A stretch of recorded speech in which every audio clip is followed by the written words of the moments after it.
Over the last few months, we've seen quite a deterioration in the business environment for airlines. Very sharp fall in world trade because of the tariff disputes, which has really hit the cargo business. And of course, we've seen oil prices rise. They're probably $5 a barrel higher than we thought they would be 6 months ago. We've seen, certainly in the first quarter data, that margins are being squeezed between higher costs. Airlines are facing higher labour costs, the infrastructure providers are putting their prices up, but also airlines are finding that their unit revenues are falling as well.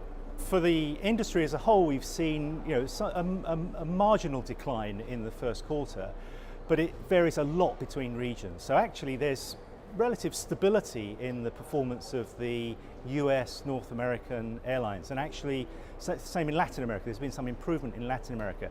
It's a very different picture in Europe though, which is much more exposed to the international trade weakness, and European economies are weak, and European airlines have found their unit revenues falling quite sharply in the first quarter.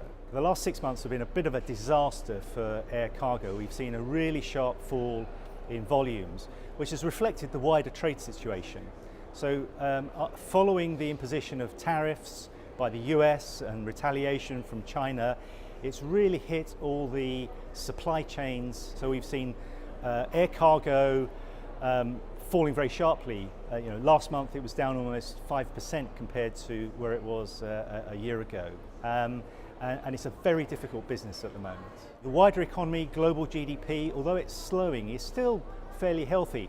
And as a result, people are still traveling. So we're seeing air travel, passenger numbers growing at a fairly robust rate. That's certainly a bright spot for the business. Air transport is still growing in response to the demand of travellers and businesses. The geopolitical situation is actually quite damaging at the moment for air transport. And this is not just damaging to the airlines, it's damaging to the businesses that are supported through the global supply chains that air transport serves. And it's a clear negative for economic development. We really do need to see these trade disputes sorted out.